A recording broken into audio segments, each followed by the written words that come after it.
Born to run, baby. Born to run. Welcome to the De Leon.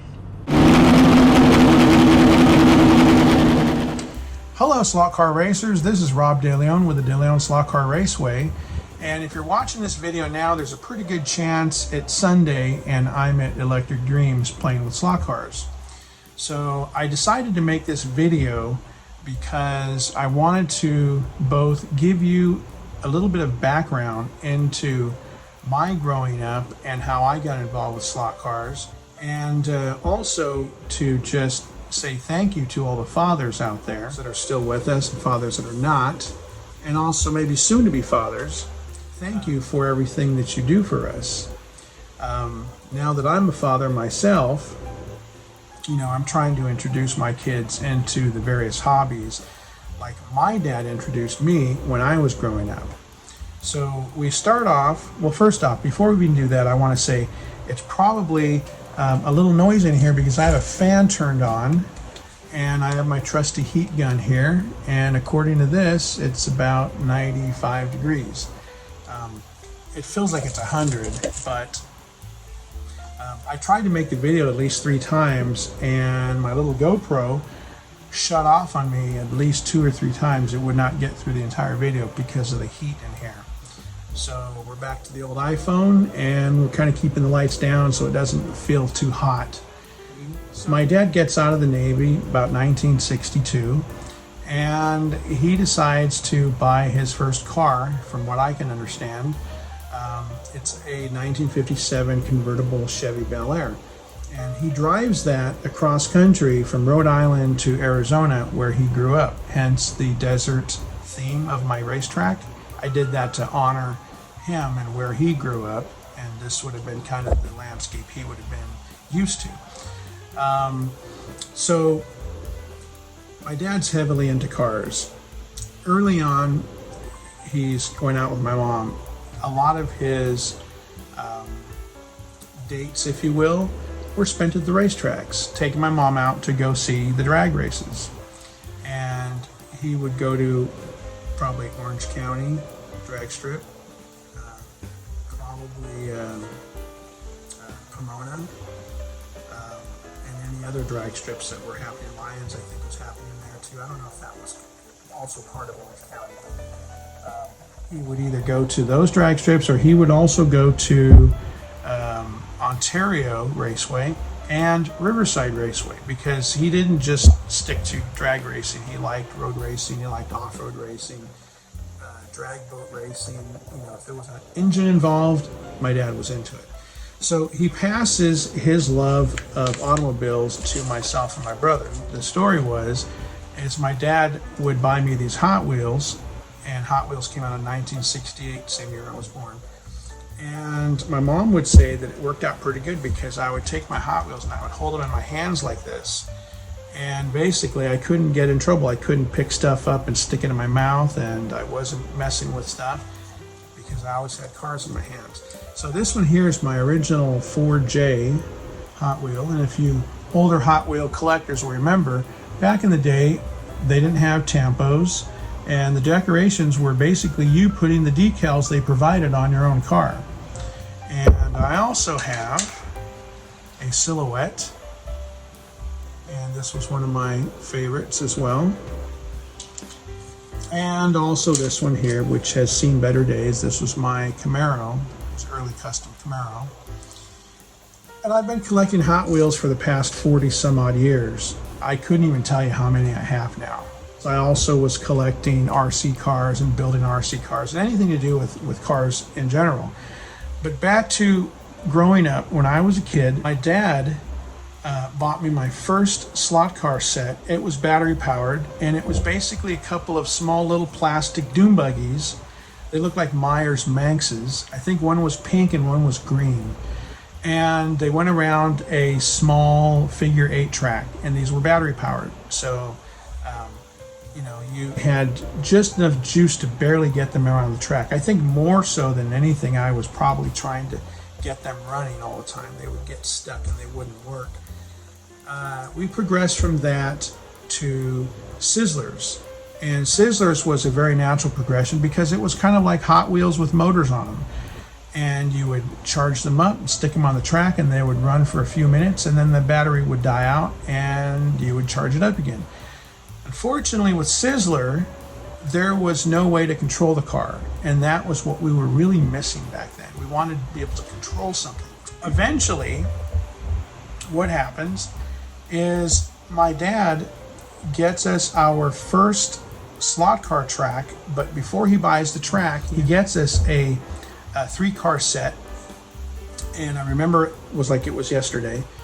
One of them was a Tyco VW drag bug, and it was chrome and green in color.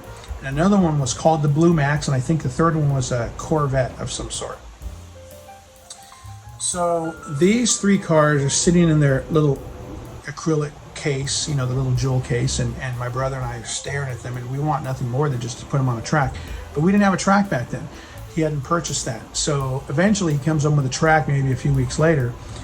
And unfortunately the track does not work with those particular cars because he gets us a slotless track. I think it was called the Tyco TCR set, Total Control Racing. Now, the cars for that set, they didn't look as cool as the AFX cars that I was familiar with, but there was something cool about them in the fact that they could change lanes. And so it was very fun to drive that track and not stay in your own lane.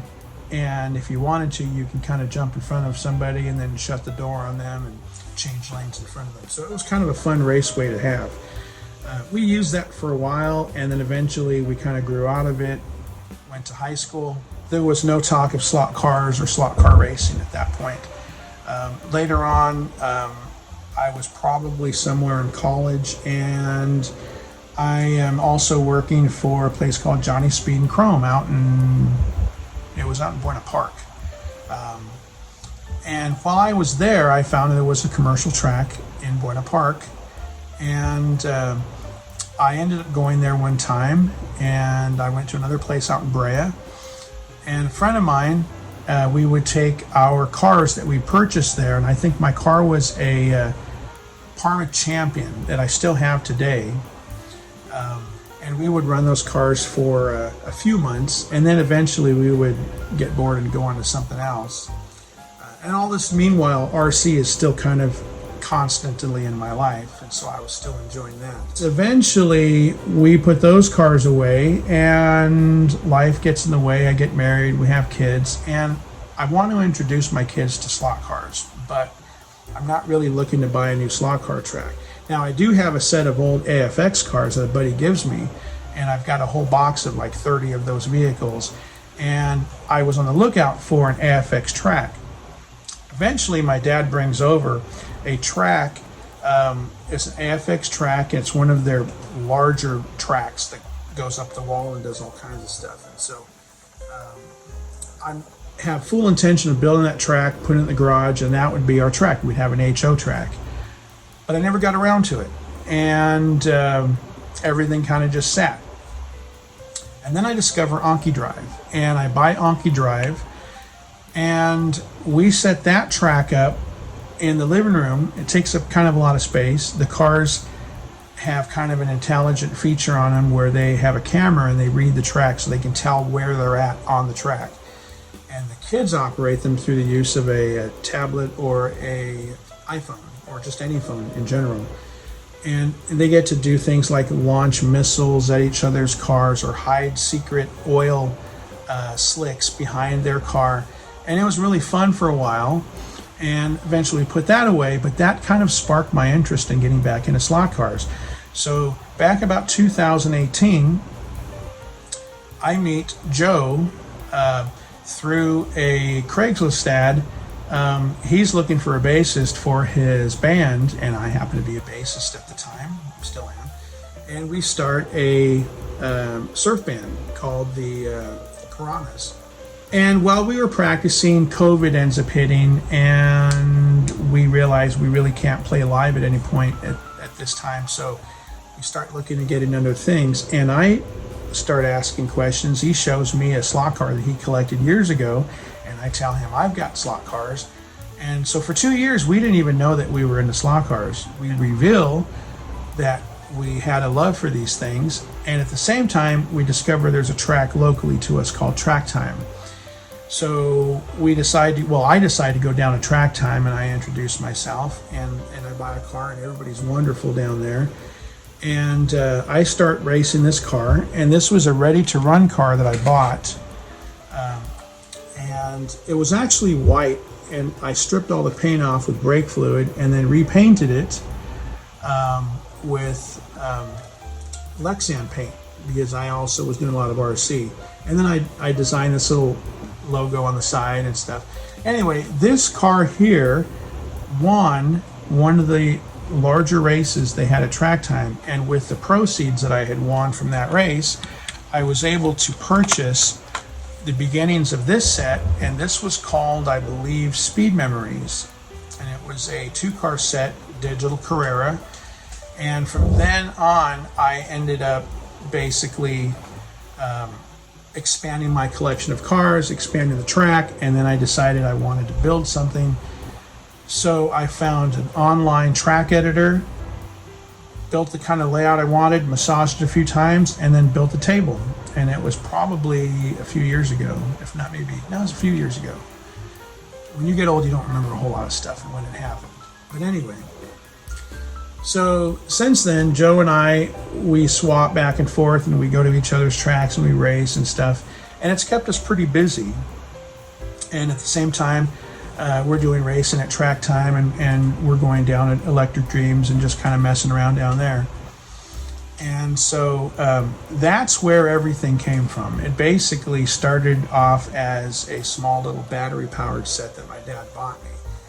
And so, again, the purpose of this video is to thank him for giving me this love of cars, because not only does it have everything to do with slot cars, but also real-life cars. Parked next to me here, I have a 1955 Volkswagen Bug that I've converted into a drag car.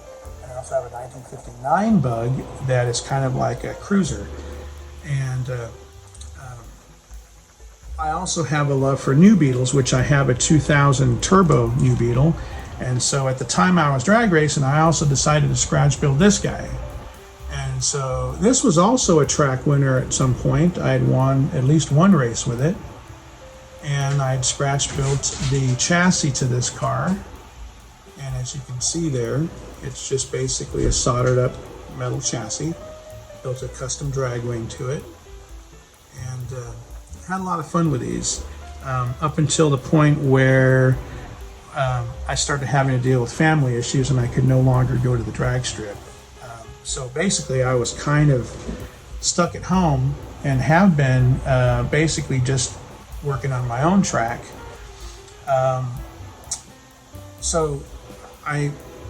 This is another thing that we were talking about with the whole thanking my dad. Unfortunately, I lost my dad in 2021 to complications of diabetes.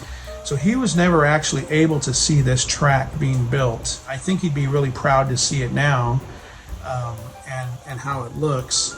And so I honor it with the American flag up there. That is the flag he brought home from Washington, D.C.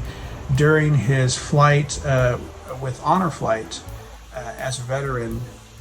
And so I hang that flag proudly above my track, and also honor him by having the desert theme behind. Unfortunately, I lost my mom just a year later, so this track was going to receive a track skirt that my mom was I think she bought the material for it already, and we were going to do some sort of like checkered flag type of thing.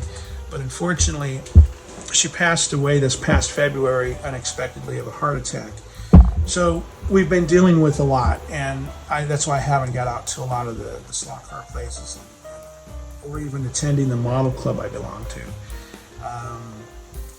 So this is kind of the thing. I come in here at night and I run the cars, and it's a very relaxing type of hobby in that you basically just, it's almost like meditation when I'm driving these cars out here.